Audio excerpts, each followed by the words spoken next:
nongeye kuguha ikaze nkwifuriza kugubwa neza aho uherereye hose, wowe uri mu Rwanda, wowe uri mu burengerazuba bw'u Rwanda, wowe uri mu burasirazuba, wowe uri mu majyepfo, mu majyaruguru ndetse n'abari mu mujyi wa Kigali. Mbahaye ikaze kandi mbifuriza kugubwa neza mu byo mukora byose, muhahe muronke. Abari hanze y'u Rwanda by'umwihariko mu bihugu duhana imbibi ndetse n'abari mu bihugu bya kure, mwese mbahaye ikaze kuri uyu murongo wacu wa Emmanuel Official 2022, mbabwira nti amahoro y'Imana abane namwe. Mwebwe abari mu Burundi by'umwihariko ndababwiye nti mbahaye ikaze rwose, nimuze tubane muri ikiganiro cyacu, tuganire ku buryo twumvikana neza, kuko ntekereza ko ikiganiro tugiye kuganira ahanini cyerekeye ku bantu baherereye mu Burundi.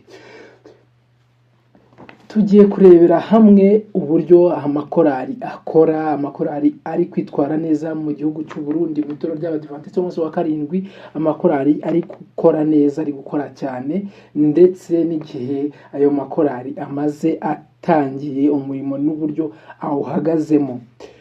Murabizi neza turi mu mpera z'umwaka wa 2024.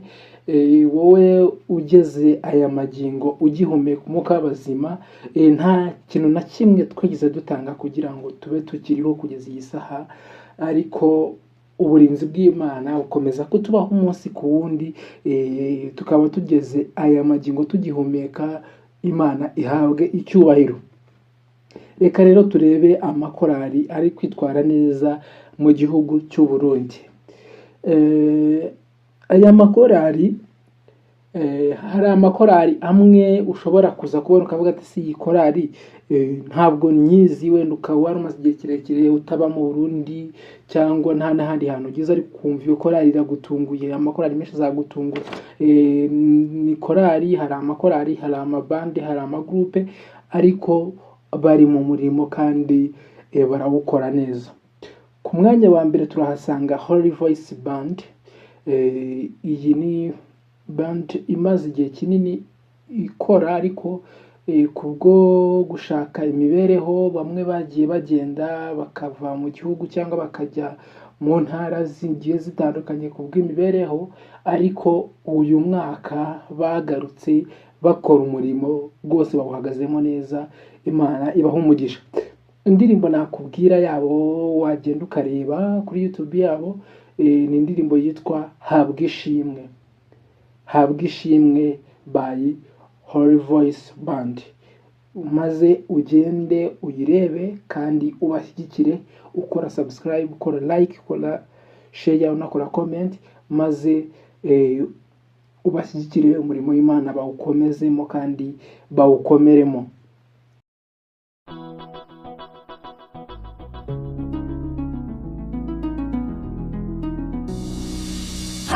Ishimwe Yesu, ibyo ukora birenze ubwenge bwacu, ntawagereranywa nawe, Yawe ushizwe hejuru. Ishimwe Yesu, ibyo ukora birenze ubwenge bwacu, ntawagereranywa nawe, Yawe ushize hejuru. Mu buzima bwacu hari ibyo twabonye, twese turabahamya, turazi neza. Na n'ubu mwami uracyakora, ubw'icyubahiro, we praise your name. ni byinshi dufise tugushimiye Mana, wadukuye habi mwishayo y'ibyaha, utugira kwitwa abana bawe.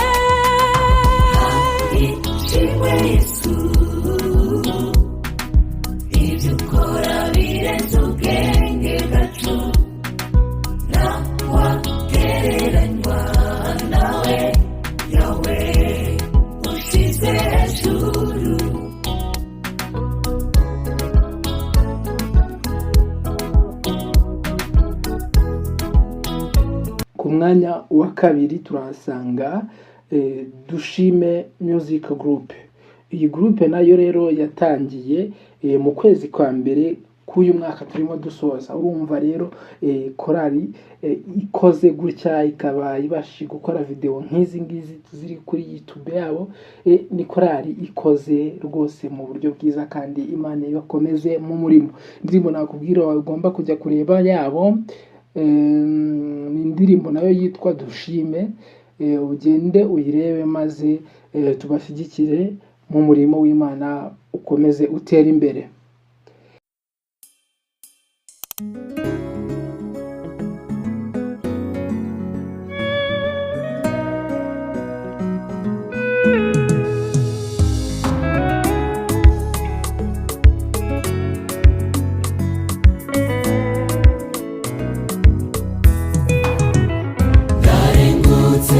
Imbere yawe zanyibimazi z'amashimwe,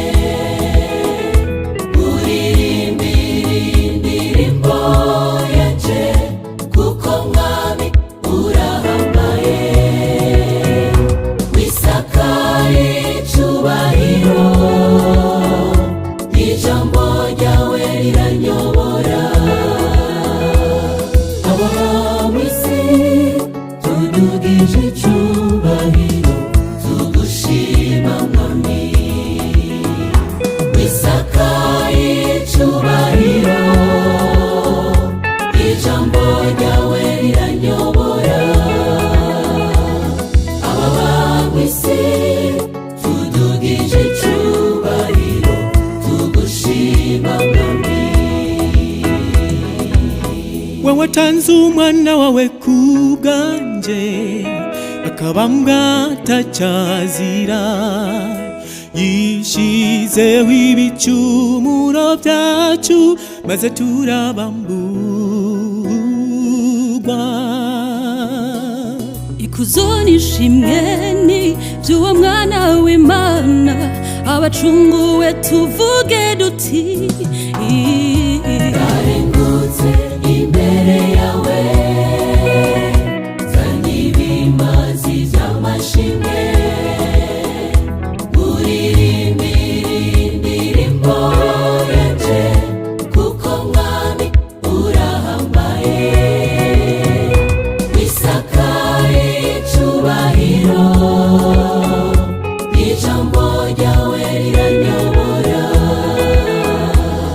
ababa mw'isi tudugije icyubahiro tugushima mwami, wisakaye icyubahiro, ijambo ryawe riranyobora, ababa mw'isi tudugije icyubahiro tugushima mwami.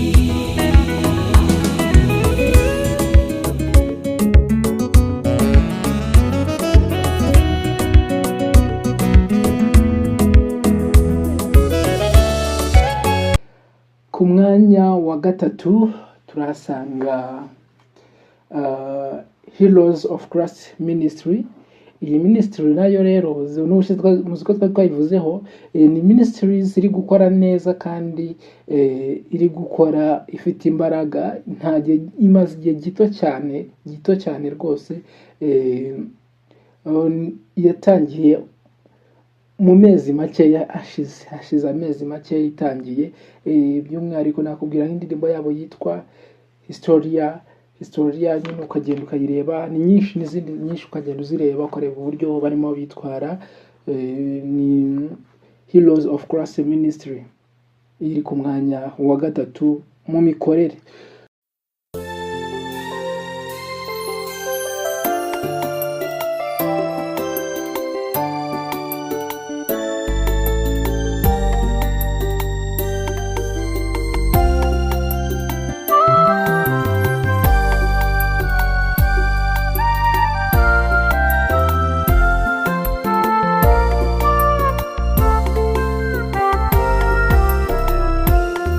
Itakuwaje familia, ndugu, jamaa, wakilia wote kwa uchungu, siku ile uhai wako utakapotoweka,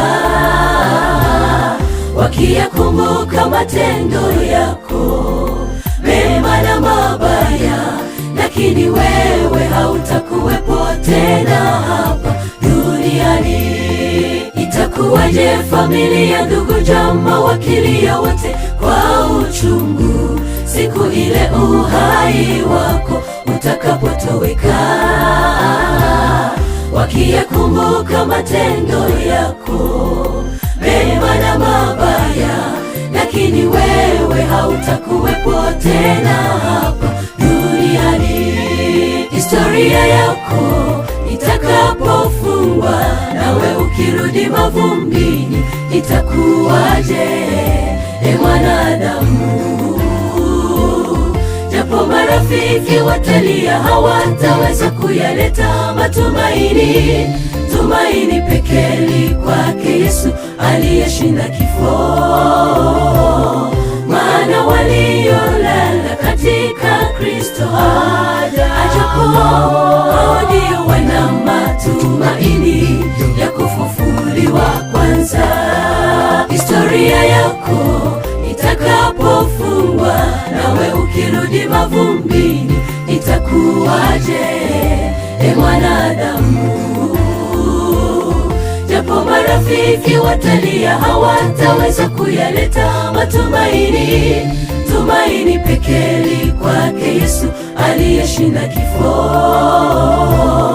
maana waliolala katika Kristo ajapo ndio wana matumaini ya kufufuliwa kwanza.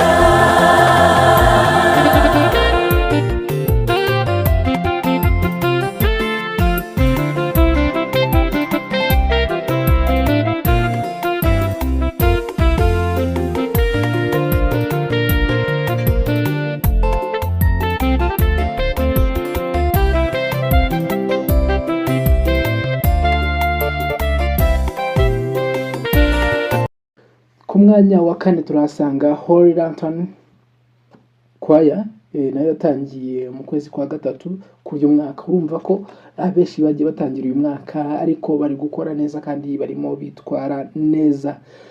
Indirimbo nakubwira rero kuri Holy Lantern Choir ni indirimbo yabo yitwa Ndabona Ijuru Risha.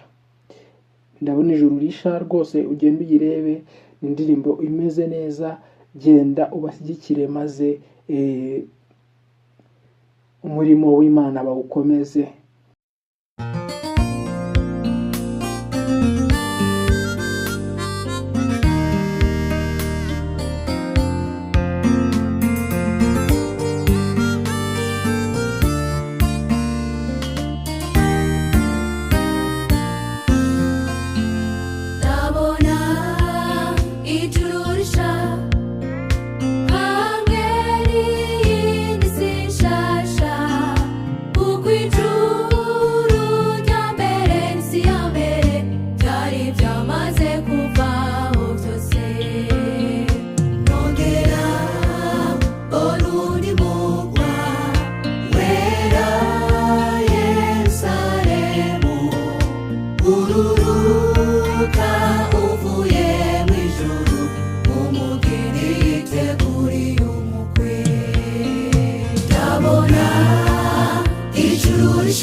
Kusobayo, kugaragara no kuba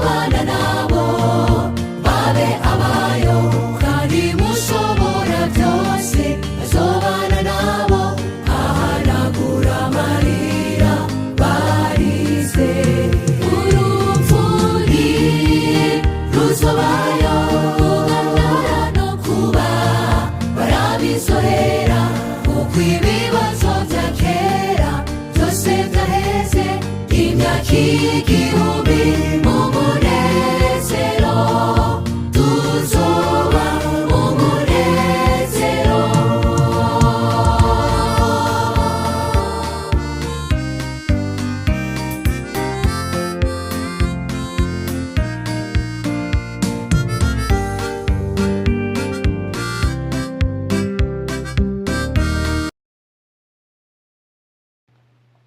Ku mwanya wa gatanu turahasanga Salvation Choir yo kuri SDA Ngagara, yo kuri SDA Ngagara, yatangiye muri 2014. urumva yo imaze igihe kirekire mu murimo, rero nayo irakora neza, ariko by'umwihariko uyu mwaka iri gukora n'imbaraga nyinshi. Ndimo nakurangira yabo n'indirimbo yitwa Birashoboka, genda uyirebe, yanditseho Birashoboka by Salvation Choir SDA Ngagara.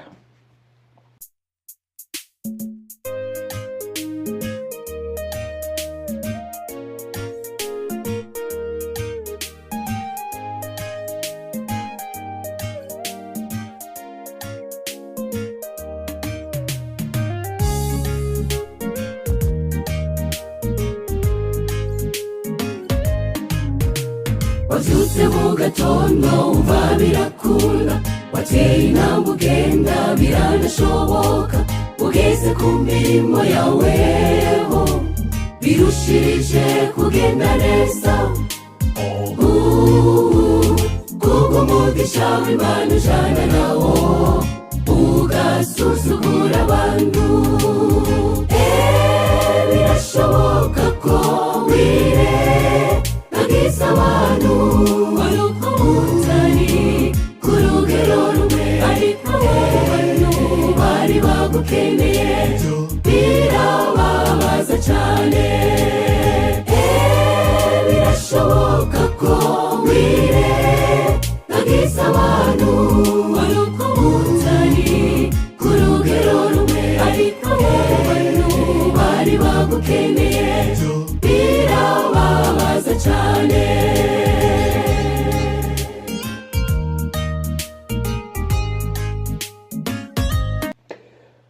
Ku mwanya wa gatandatu turahasanga Ebenezer Choir SDA Kamenge, nayo yatangiye muri 2020. urumva ko nayo imaze imyaka mikeya, ntabwo ari myinshi, ariko nabo bari mu murimo, bafite indirimbo nziza. Ngiye nakurangira ni indirimbo yabo yitwa Hahirwa by Ebenezer Choir SDA Kamenge.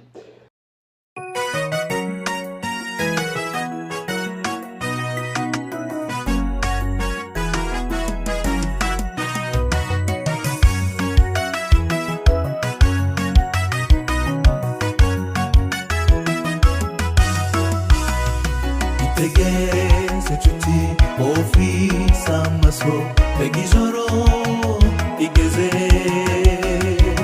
iburaca ambwira, amaso y'impema arakwereka iki ku minsi tugesemo. Ubuhanuzi bugeze kw'iherezo, nikutabonako nikutabona nshuti, ibimenyetso birerekana ko isi igeze kw'iherezo. Ubuhanuzi ku murongo urasohora, ega bitubwira iki nk'abakristo.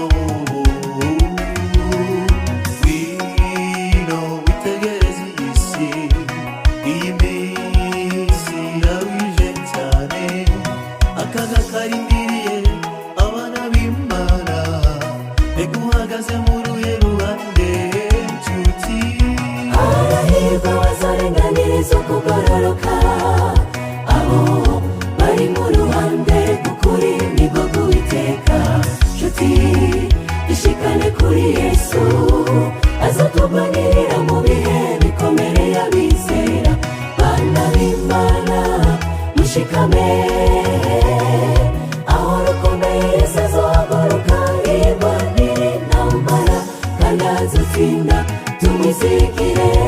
Arahirwa bazarenganiriza kugororoka, abo bari mu ruhande rw'ukuri nibwo rw'Uwiteka. Nshuti ishikane kuri Yesu, azatugwanirira mu bihe bikomereye abizera. Bana b'Imana mushikame, aho rukomeye Yesu azohaguruka yirwanire intambara kandi azotsinda, tumwizigire.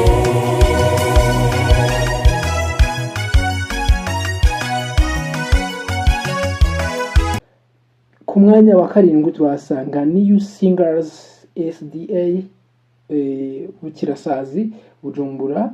Indirimbo nakubwira yabo ni indirimbo yitwa Kwiriba. Genda urebe iyo ndirimbo Kwiriba maze ikunezeze kandi ubashyigikire nk'uko n'abandi bose tugomba kubashyigikira kugira ngo bakomere mu murimo kandi bakomeze umurimo.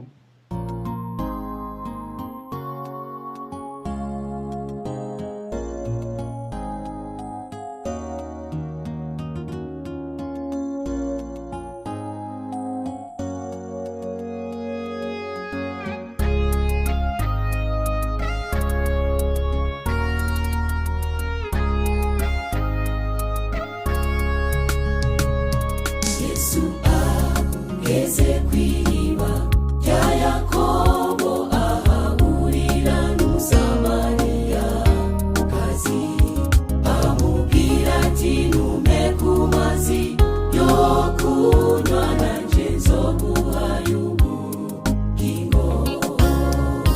Maze Umusamariya kubera atamumenye aramubaza ati mbega byogenda gute? Niko Umusamariya w'Umuyuda mazi yo kunywa, kuko bitahora bishoboka. Yesu ageze kw'iriba rya Yakobo, ahahurira n'Umusamariyakazi, amubwira ati ntumpe ku mazi yo kunywa, nanje nzoguhaye ubugingo.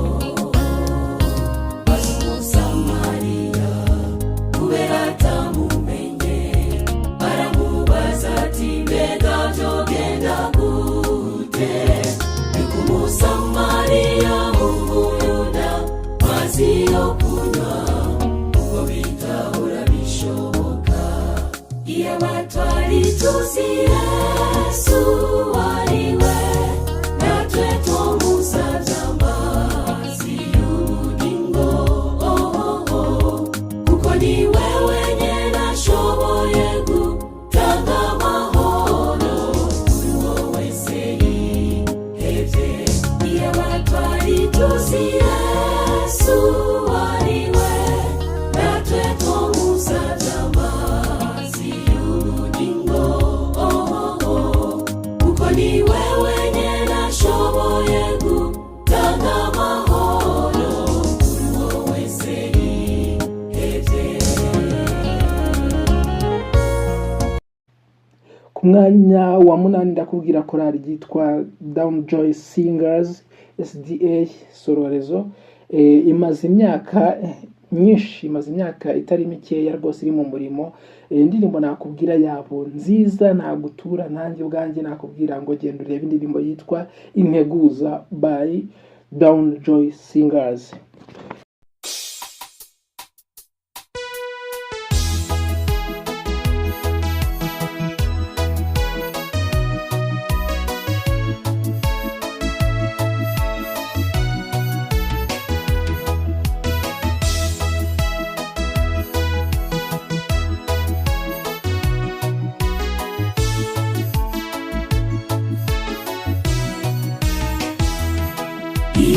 Integuza ya Mesiya yabaye Yohana umubatizi, yarasemeye yamubugaragwa ati mutegure inzira y'Uhoraho. Yamumubwire ati uriwa undi canke twiteguye. Yohana aradendebukirwa agiri intege nke mu bihe nk'ibyo bikomeye arakekeranya. Genda mumubwire ati uri wa wundi canke twiteguye. Yohana aranenebukirwa agira intege nke mu bihe nk'ibyo bikomeye arakekeranya. aya makorali rero ni amakorali meza kandi arimo yitwaramo neza. Ndakubwiye ngo genda ureba aya makorali nawe ugereranye, wenda njyewe nakoresheje ibitekerezo byanjye ariko nawe ukoresha ibyawe ugereranye kuntu aya makorali akora. Si aya ngaya gusa, mu Burundi bafite amakorali meza kandi aririmba neza akora ubutumwa. Imana ibafashe mu murimo. Mbabwira nti mugire umwaka mushya kandi mwizi ntangiriro z'uyu mwaka tugiye gutangira 2015 imbaraga bazikomeze, kandi nanababwira nanabifuriza gusoza uyu mwaka neza. Imana ibaha umugisha. Reka rero turebe indirimbo zabo zimwe na zimwe, maze mwebwe muraza kugenda kuri channel zabo murebe izindi nyinshi maze mubashyigikire. Imana ibaha umugisha. Twagiye, reka tugende indirimbo ku yindi.